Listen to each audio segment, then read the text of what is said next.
Good morning. Welcome again to Morning Devotions. It's a brand new week. Some of you young people, you're just starting classes today, and we thank God for His abundant provision for the families, that all the tuition fees are paid in Jesus' name. For our devotional thought today, I want us to come back to the book of Acts, and I want to talk to you a little bit about the promises of God. Sometimes you and I don't understand that there are seasons in which God fulfills His promise. God had promised that He was going to deliver the people and bring the people of Israel back out of Egypt, but it was in a time that He set. And it says in verse 17, as the time drew near for God to fulfill His promise to Abraham, the number of our people in Israel greatly increased. Then another king who knew nothing about Joseph became ruler of Egypt. He dealt treacherously with our people and oppressed our forefathers by forcing them to throw their newborn babies so that they would die. Now, brothers and sisters, I want you to notice two things out of this, or three things out of this. Number one, there comes a season for God to fulfill His promises. Don't ever give up on a promise of God. Abraham never gave up on a promise of God, and in his old age, he and Sarah had Isaac. Never gave up on a promise of God.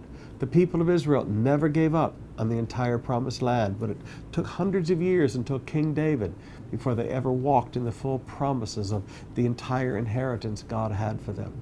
Take you through the scriptures. Faith and patience, Paul says, receive the promise. So just be a little patient sometimes. There's a season, and then all of a sudden it's going to be like a page turns in the heavenly books, and a season has changed, and now it's time for God to fulfill the promise that He made to you and to your family. Now, when it's time to do that, sometimes we misunderstand those seasons, because I would like you to notice two things happened to Israel. Number one, they got very crowded. They had exponential growth in babies and population, so their area was very crowded, and because they began to be so blessed and their population began to grow so much, they began to be oppressed by the new king of Egypt.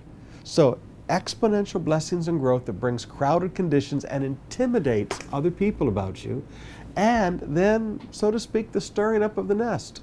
Things become very uncomfortable and you begin to want to leave. You see, the people of Israel had lived in Goshen for all of this time, and Goshen was the most beautiful place in all of Egypt.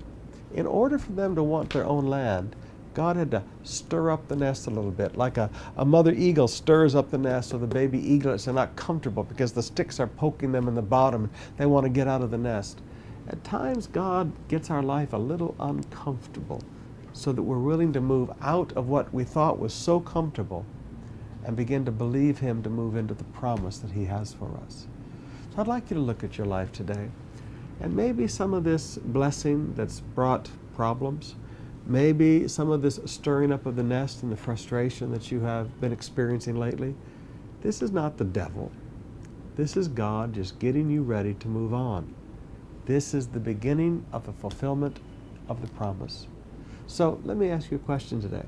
Is this really trouble, or is this the beginning of the season in which God fulfills His promises for your family?